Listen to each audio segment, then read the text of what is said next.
Nằm xuống nè. Bitty, nằm xuống.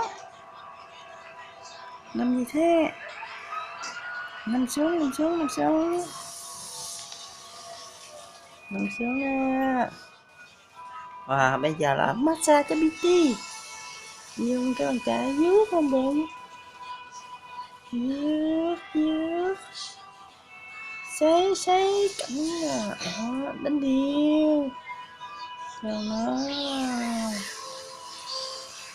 Em mấy phê và bắt đầu nằm xuống.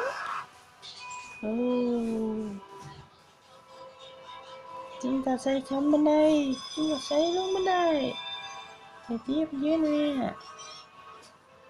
Xây vuốt xuống dưới nữa. Chạy điêu. Mặt anh ấy phế này.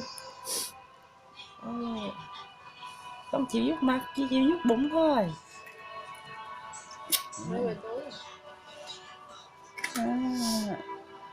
Chị bao nhiêu đó thôi nhé.